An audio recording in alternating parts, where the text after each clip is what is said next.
Monday ఎండల్లో తొలకరి వానజలు లాంటి కథ, అందమైన ప్రేమ కథ, మౌనం నాట్యం చేస్తే వచ్చే కథ, ప్రేమలో మౌనం నాట్యం చేసే కథ, వాన కడిగిన మౌనం.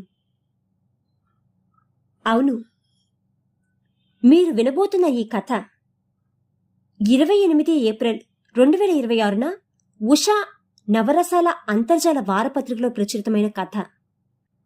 రచయిత మోని శ్రీనివాస్ గారిది కామారెడ్డి జిల్లా స్వస్థలం కాగా హైదరాబాద్లో స్థిర నివాసం ఏర్పరచుకుని సాఫ్ట్వేర్ రంగంలో పనిచేస్తున్నారు. మనసు స్పందించినప్పుడు రచనలు చేస్తుంటారు. ముఖ్యంగా రాయకుండా ఉండలేనప్పుడు కవిత్వం రాస్తుంటారు. ఇప్పటి వరకు దాదాపుగా 100కు పైగా కవితలు రాశారు. 15 కథలు రాశారు.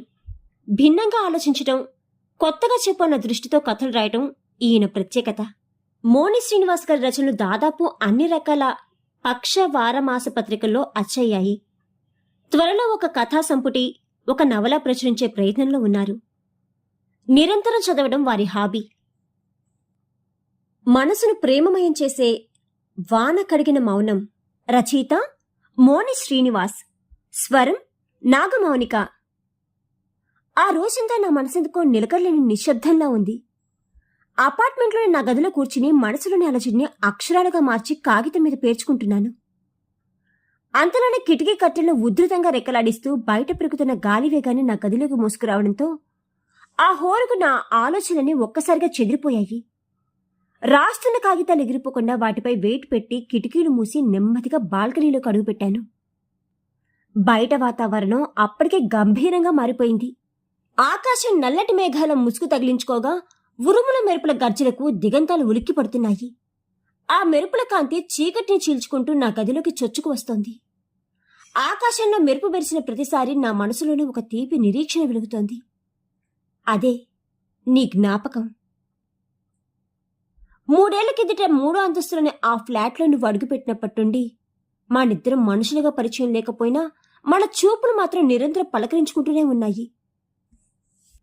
ఉదయం ఆఫీసు హడావిల్లో లిఫ్ట్ దగ్గర ఎదురైనప్పుడో, సాయంత్రం సెల్లార్లో నీ స్కూటీ పార్కు చేస్తున్నప్పుడో మన కళ్ళు అనుకోకుండా కలుసుకునేవి. ఆ క్షణం ఏదో పలకరించాలని ఇరువురిలోనూ ఆరాటం ఉన్నా మన మధ్య మాటల వంతెన లేకపోయినా మనసుల మధ్య మాత్రం ఓ సన్నని అనుబంధం తొలిచూపులోనే అల్లుకుపోయింది. లిఫ్ట్ దగ్గర ఆ సెకను కాలపు చూపు, పార్కింగ్లో నీ స్కూటీ వెళ్తుంటే వచ్చే శబ్దం, ఇవేవి కావు మనల్ని కలిపేవి. బహుశా మనల్ని కలిపేది ఏదో అదృశ్య బంధం అయి ఉండొచ్చు. అది నింగికి నేలకు ఉన్న అందని అనుబంధమో, లేక వర్షం కోసం మయూరం పడే ఆరాటమో కావచ్చు. ఆ బంధం ప్రేమ అనే పేరులో బంధించలేనంత స్వచ్ఛంగా, అలాగని పరిచయాన్ని సరిపెట్టుకోలేనంత గాఢంగా ఉంది. అందుకే ఈ మేఘాల గర్జనలోనూ నా గుండె చప్పుడు నీ పేరునే పలవరిస్తోంది. నా జీవితంలో నీ ఉనికి ఒక అసంపూర్ణ కావ్యం. దానికి ముగింపు వలన లేదు, అలాగని వదిలేయలేను.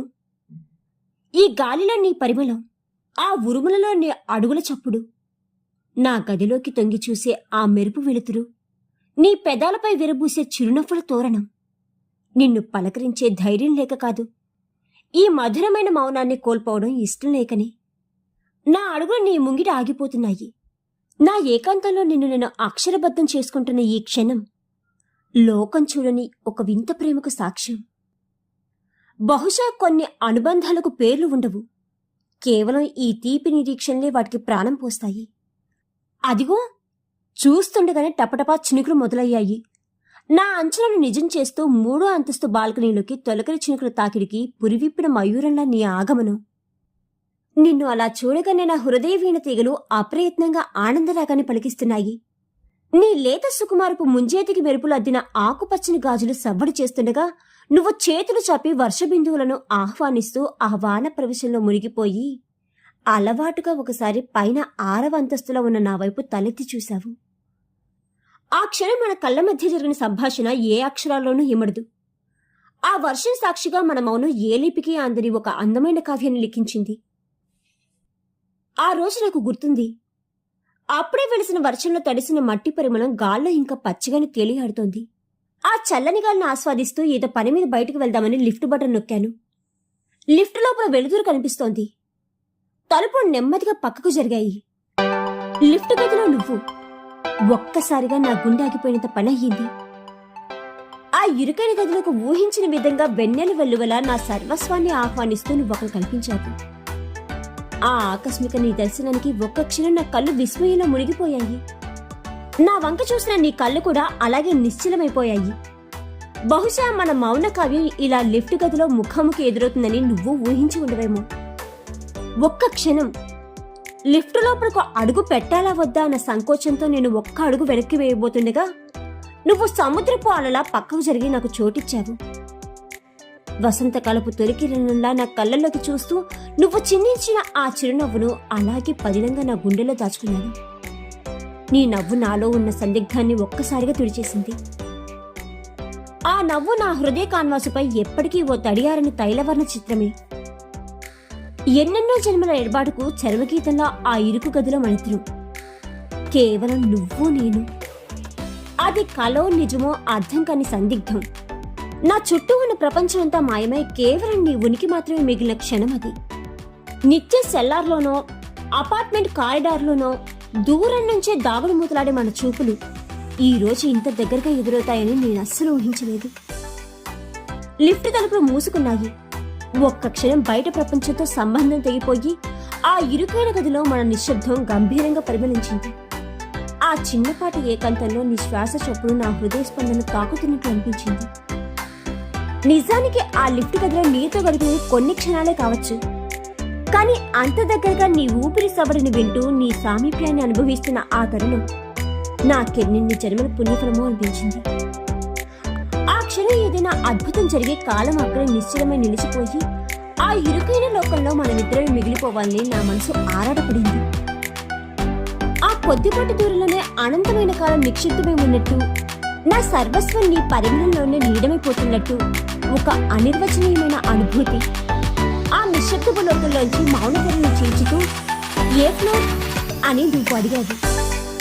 నీ పెదాల వెంట జాలివాడిన ఆ చిన్న మాట ఏదో మధుర వేణుగానంలో నా చెవులు తాకింది. ఆ క్షణం నీ కళ్ళలోని మెరుపు, నీ గొంతులోని ఆ మాధవం నన్ను మరేదో మాయాలోకంలోకి లాక్కెళ్ళాయి. అసలు నువ్వు నన్నేమడిగావో కూడా స్ఫూర్తికి రానంతగా నీ ఉనికిలో నేను మరణించిపోయాను. నేను కేరుకుని సమాధానం చెప్పేలోపే నా తడబాటును పసిగట్టి నా బదులు కోసం ఎదురు చూడకుండానే నీలో నువ్వు ముసిముసిగా నవ్వుకున్నావు. ఆ నవ్వులో ఒక చిన్నపాటి అల్లరి, అంతకంటే ఎక్కువ ఆత్మీయత కలబోసిన అనిర్వచనీయమైన తీయదనం. నువ్వు వెళ్లాల్సిన 3వ అంతస్తు బటన్ నొక్కి ఆ వెంటనే నవ్వుతూ నేను వెళ్లాల్సిన 6వ అంతస్తు బటన్ కూడా నొక్కావు. నా గమ్యం నీకు ముందే తెలుసన్నట్టు. నా ఉనికిని నువ్వంతగా గుర్తుపెట్టుకున్నావన్న విషయం ఆ క్షణం నాలో ఒక మధురమైన అలజడిని రేపింది. ఒక రచయితగా అక్షరాలతో ఆడుకుంటూ నా కలంతో ప్రపంచాన్ని మెప్పించగల నేను ఆ క్షణం నీ కళ్ళలోని వెలుగుకి సరితూగే అక్షరాలను వెతుక్కోలేక పూర్తిగా మూగపోయాను. అవును, నీ చిరునవ్వు ముందు నా పదాలన్నీ నిశ్శబ్దంగా ఓడిపోయాయి. లిఫ్ట్ గదిలోని అద్దంలో నీ ప్రతిబింబాన్ని నేరుగా చూడలేక తడబాటుతో చూపుల్ని కిందకు మరల్చుకున్నాను. నిజానికి ఆ నిశ్శబ్దంలో సమయం అలాగే స్తంభించిపోతే బాగుండననిపించింది. కానీ అంతలోనే 3వ అంతస్తు రానే వచ్చింది. మరో క్షణంలో ఈ ఇరుకు గదిలో నన్ను మళ్లీ నా మౌనపు ఒంటరితనంలోకి నెట్టేసి నువ్వు వెళ్ళిపోతావు. లిఫ్ట్ తలుపులు భారంగా తెరుచుకున్నాయి. నువ్వు వెళ్ళిపోతున్నావు. నువ్వు వెళ్తుంటే నా ప్రపంచం నా కళ్ళ ముందే జారిపోతున్నట్లు అనిపించింది. కనీసం ఒక్కసారైనా వెనక్కి తిరిగి చూడవా అన్న నా మనసు ఆరటం నీకు విడిపించిందో ఏమో తెలియదు, కానీ తలుపులు నెమ్మదిగా మూసుకుపోతున్న ఆ ఆఖరి క్షణాన ఆ సన్నని సందులోంచి అలవోకగా ఒక్కసారి వెనక్కి తిరిగి చూసావు నువ్వు. అదిగో మళ్ళీ అదే చూపు, నీ పెదాల మీద అదే చిరునవ్వు, సహస్ర భావాలను పలికించే నీ చూపు, వెన్నెల చలులా మనసును తడిపే నీ నవ్వు. నా మౌనానికి లిపిలేని భాషలో నువ్వు లిఖించిన ఒక మధుర భాష్యం. ఆ క్షణం అర్థమైంది, మన మధ్య ఉన్నది కేవలం మౌనం మాత్రమే కాదని, మాటలకు అందని ఒక గాఢమైన అనుబంధమని. అటు తర్వాత ఓ వారం రోజులు కనుకుంటా కాలనీలోని సూపర్ మార్కెట్లో మళ్ళీ నువ్వు ఎదురుపడ్డావు. సందడిగా ఉన్న జనారణ్యంలోనూ నా కళ్ళు కేవలం నీకోసమే పరితపిస్తుంటే ఒక మనిషిని ఇంతగా ఆరాధించవచ్చునన్న సంగతి నాకప్పుడే తెలిసింది. నన్ను చూస్తూనే నువ్వు గుర్తుపట్టినట్లుగా నీ కళ్ళలో వెలిగిన ఆత్మీయత, నీ పెదాల మీద వెన్నెల వెరబూసిన ఆ చిరునవ్వును ఆస్వాదిస్తూ నన్ను నేను మరిచిపోయి అలాగే చూస్తుండిపోయాను. కానీ ఒక అమ్మాయిని అలా కన్నార్పకుండా చూడడం సబబు కాదన్న సభ్యతతో ఒక్కసారిగా ఉలిక్కిపడి చూపు మరల్చుకున్నాను. సూపర్ మార్కెట్ నుండి ఇద్దరం తిరిగి వస్తున్నప్పుడు మన మధ్య ఉన్న ఆ నిశ్శబ్దాన్ని ముందు నువ్వే ఛేదించావు. హలో, నా పేరు తన్మయి, మరి మీ పేరు అన్నావు చాలా సహజమైన పలకరింపుగా. నేనుండి అటువంటి పలకరింపును ఇసుమంతైనా ఊహించను నేను. అమితాశ్చర్యంతో తడబడుతూ నేను అమర్ అని ఎలాగోలా నా పేరు చెప్పగలిగాను. నువ్వు చిన్నగా నవ్వుతూ అమర్, వెరీ నైస్ నేమ్ అన్నావు. నీ గొంతులో విన్నాకే మొదటిసారి నాకు అనిపించింది నా పేరు అంత అందంగా ఉంటుందని. నా మనసు లోలోన మెల్లగా మురిసిపోయింది. నా మౌనాన్ని నీ మాటలతో తడుముతూ మళ్ళీ నువ్వే. నిజానికి మిమ్మల్ని మన అపార్ట్మెంట్లో చాలాసార్లు చూశాను. ఎప్పుడు మీ బాల్కనీలో కూర్చుని ఏదో ఏకాగ్రతతో రాసుకుంటూ కనిపిస్తారు. ఇంతకీ మీరేం చేస్తుంటారు? అంతలా దేని గురించి రాస్తుంటారు అని అడిగావు ఉత్సాహంగా. నేను రాస్తుంటాను, కథలు రాస్తుంటాను అని బదులిచ్చాను తడబడుతూనే. వావ్, అంటే మీరు రచయిత? ఇంతకీ ఏం రాస్తారు అని అడిగావు కుతూహలంగా. నీ కళ్ళలోని ఆ మెరుపు చూస్తుంటే నీ గురించే రాస్తాను అని గొంతెత్తి చెప్పాలని ఉన్నా ఆ సంఘర్షణని మనసులోనే అణుచుకుంటూ, ఏదో నా పిచ్చిరాతులు, నాకు తోచింది రాసుకుంటాను అన్నాను మొహమాటంతో కూడిన నవ్వుతో. మళ్ళీ నువ్వే, ఇంతకీ మీరు ఏ పేరుతో రాస్తారు అని అడగడంతో అమర్ కౌశిక్, అది నా పూర్తి పేరు అని చెప్పాను. ఆ పేరు వినగానే నీ కళ్ళల్లో ఒక్కసారిగా వేలకాంతులు ప్రతిఫలించాయి. ఆ మెరుపులో ఏదో గుర్తుపట్టిన తన్మయత్వం కనిపించింది. రియల్లీ, మీరేనా ఆ అమర్ కౌశిక్ గారు? మీ కథలంటే నాకు చాలా ఇష్టం అంటూ సంభ్రమంలో మునిగిపోయావు. ఆ మరుక్షణమే నా కళ్ళలోకి తీక్షణంగా చూస్తూ నన్ను ఆట పట్టిస్తున్నట్లుగా, కానీ అమర్ గారు, ఇంత గొప్పగా ప్రేమ కథలు రాసే మీరు బయట మాత్రం ఎందుకని ఇంత మౌనంగా, ఇంత గంభీరంగా ఉంటారని అడిగావు. దానికి నేనేమని సమాధానం చెప్పగలను? కళంతో ఈ లోకాన్ని మైమరిపించగల నా అక్షరాలు సైతం నీ కళ్ళలోని ఆ వెలుగు ముందు వాటి అస్తిత్వాన్ని కోల్పోతాయని నీకెలా వివరించగలను? అవును తన్మయ్యి, లోకానికి నేను అమర్ కౌశిక్ అనే రచయితనే కావచ్చు, కానీ నీ ముందు మాత్రం నా మౌనానికి భాష్యం వెతుకునే ఓ మోగ ప్రేమికుణ్ణి అని నా మనసు లోపలే గొనుగుతోంది. ఆ తర్వాత మన పరిచయం మెల్లగా స్నేహంగా మారింది. ఒకరోజు అందమైన సాయంత్రం ఉరకలేసి నదిలా నువ్వు నా ఫ్లాట్కి వస్తూనే, అమర్ గారు, మీరు రాసిన ఆ చివరి కథ ముగింపు నాకు అస్సలు నచ్చలేదు. హీరో తన ప్రేమను చెప్పకుండానే వెళ్ళిపోవడం ఏంటి, అంత పిరిగిదనమా అంటూ నిలదీశావు. ఆ పై నా కళ్ళలోకి సూటిగా చూస్తూ, అసలు ప్రేమను చెబితేనే కదా తెలిసేది అన్నావు. ఆ క్షణం నీ కళ్ళలోకి చూస్తూ చెప్పాలని ఉంది తన్మయ్యి, కానీ ఆ హీరోలాగే నేను ఆ భావాల యుద్ధంలో ఓడిపోతానేమోనన్న భయం అని మనసులోనే మౌనంగా నిట్టూర్చాను. ఆ రోజు సంక్రాంతి పండుగ వేళ. సాయంత్రం అపార్ట్మెంట్ అంతా పండగ కలతో మెరిసిపోతుంది. నువ్వు అప్పుడే గుడి నుండి వస్తున్నావనడానికి నిదర్శనంగా నీ చేతిలోని పూల సజ్జ నుండి వెలువడే ఆ దివ్య పరిమళం గాలిలో తేలుతూ వచ్చి నన్ను పలకరించింది. ఆ పచ్చని లంగా ఓణిలో పాదాలకు పారని వెలుపులతో ముంగిట వేసిన ముగ్గులాంటి నీ స్వచ్ఛమైన అందానికి నుదుటిని దిద్దిన ఆ కుంకుమ తిలకం పవిత్రతకు ప్రతీకలా తోడై మెరిసిపోతుండగా నువ్వలా రాయించలా నడిచి వెళ్తుంటే సాక్షాత్తు ఏ దేవకన్యో నేల మీద నడయాడుతున్నట్లే అనిపించింది. నీ వెనకాలే నేను సెల్లార్ నుండి మెత్తవైపు కదిలాను. మెట్లెక్కుతున్నప్పుడు అనుకోకుండా నీ కాలిమువ్వు ఒకటి తెగి వెండి నక్షత్రంలో నేలపై పడి దొర్లింది. ఆ సన్నని నాదం నా గుండెలెత్తుల్లో ప్రతిధ్వనించింది. అది గమనించకుండానే నువ్వు మెట్లెక్కి వెళ్ళిపోయావు. నువ్వు కనుమరుగయ్యాక ఆ మువ్వను నా అరచేతిలోకి తీసుకుని చూస్తుంటే గుడిలోని హారతి వెలుగు కన్నా ఆ క్షణం నా చేతిలోని నీ మువ్వే నాకు అత్యంత పవిత్రంగా అనిపించింది. నీకు సంబంధించిన ఒక జ్ఞాపకం నా దగ్గర ప్రాణప్రదంగా ఉండాలన్న ఆశతో ఆ మువ్వను నా డైరీ పుట్ల మధ్య భద్రంగా దాచుకున్నాను. దాని పక్కనే ఆ క్షణం నాలో కలిగిన ఉద్వేగాలన్నింటినీ అక్షరాలుగా మలిచాను. తన్మయ్యి, నీకు నేను ప్రేమ కథా రచయితగా మాత్రమే తెలుసు, కానీ నా ప్రతి కథలోనూ కథానాయక నువ్వేనన్న నిజాన్ని నీకు చేరనివ్వకుండా నా గుండె గదుల్లోనే రహస్యంగా పదిలపరుచుకున్నాను. ఒక్కసారిగా ధడేలమని కిటికీరెక్కలు కొట్టుకోవడంతో నా తన్మయత్వం చెదిరి ఆలోచనల అంతఃశ్రవంతికి అంతరాయం కలిగింది. అంతదాకా డైరీ పేజీలోని అక్షరాల వెంట పరుగులు తీసిన నా కళ్ళు ఒక్కసారిగా ఆగిపోయాయి. నిశ్శబ్దంగా డైరీని మూసి టేబుల్ మీద బోర్లించి నిట్టూరుస్తూ అలాగే శూన్యంలోకి చూస్తూ కూర్చుండిపోయాను. అంతలో నా భావల ప్రపంచాన్ని ఛేదిస్తూ సుడిగాలిలా నా గదిలోకి ప్రవేశించింది తన్మయ్యి. తను అలా నా వైపు నడిచూస్తుంటే ఆ గాలి హోరికి ఆమె కురులు ఎగిసిపడుతున్నాయి.